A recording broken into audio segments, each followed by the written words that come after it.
Maharashtra bulletin, आपला महाराष्ट्र, आपली बातमी।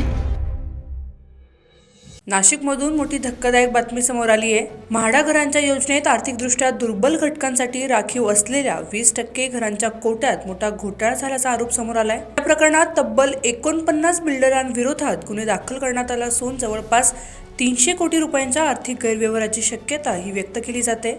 नाशिकमधील विविध गृहनिर्माण प्रकल्पांमध्ये आर्थिकदृष्ट्या दुर्बल घटकांसाठी 20% घरे राखीव ठेवणे बंधनकारक आहे। मात्र हा नियम टाळण्यासाठी काही बिल्डरांनी प्रकल्पाचे बनावट विभाजन करणे, लहान गाळे दाखवून प्रकल्पाचा आकार कमी दाखवणे तसेच भूखंडांचे तुकडे करून नियमांना बगल देण्याचा प्रकार केल्याचा आरोप आहे।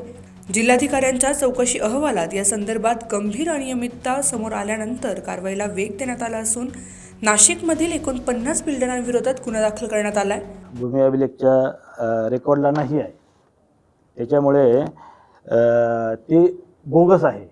कारण पोट हिश्श्याची नोंद आधी आमच्याकडे होती, आम्ही मोजणी करतो, त्याची हिस्सा फॉर्म नंबर 12 गटबुक आम्ही तयार करतो, ते तहसीलदार साहेबांकडे पुढच्या कामाला पाठवतो। तर ते आमच्याकडे त्या नोंदी न झाल्यामुळे तिकडे परस्पर खाजगी लोकांनी ते सादर करून तशा नोंदी करून घेतल्या, त्यामुळं ही फसवणूक झाली, हे निदर्शनास आलं।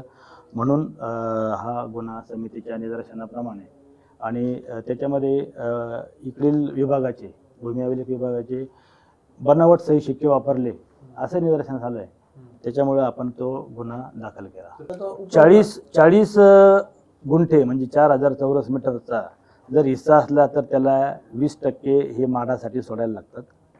त्याच्यापेक्षा कमीचा हिस्सा केला तर ती म्हाडाला 20% सोडायची आवश्यकता नाही।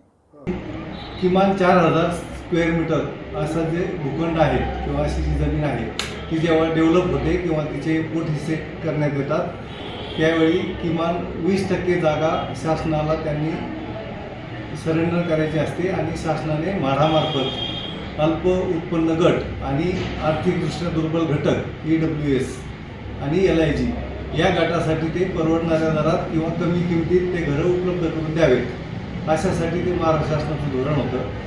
परंतु जे भूखंडधारक आहेत त्यांनी 2013 पूर्वीच आमचे पोट हिस्से झालेले आहेत असे बनावट कागदपत्र तयार केले आणि हे बनावट कागदपत्र भूमी अभिलेख कार्यालयाचे तयार झाले असे दाखवून ते तहसील कार्यालयात सबमिट केले आणि त्यावरून तहसील कार्यालयाने संबंधित तलाठ्यामार्फत त्या भूखंडावर पोट हिस्सेच्यानुसार 7/12 उतारे तयार केल्यामुळं शासनाला जी 20% जमीन उपलब्ध होणार होती ती उपलब्ध झाली नाही। त्यामुळं म्हाडा, महसूल विभाग आणि भूमी अभिलेख अशा वेगवेगळ्या डिपार्टमेंटचं पर्यायाने शासनाचं नुकसान झाल्याने उपअधीक्षक भूमी अभिलेख यांनी ती तक्रार केली। या संपूर्ण प्रकारात सुमारे 300 कोटी रुपयांचा आर्थिक घोटाळा झाल्याचा अंदाज व्यक्त केला जातोय। त्यामुळे शासनाची मोठ्या प्रमाणात फसवणूक झाल्याची शक्यताही वर्तवली जाते। नाशिकमधील काही बड्या बांधकाम व्यावसायिकांची नावे या प्रकरणात समोर येण्याची शक्यता असल्याने या कारवाईकडे प्रशासनासह नागरिकांचे आता लक्ष लागले आहे। Bureau report, Maharashtra bulletin, Nashik. Maharashtra bulletin, आपला महाराष्ट्र, आपली बातमी।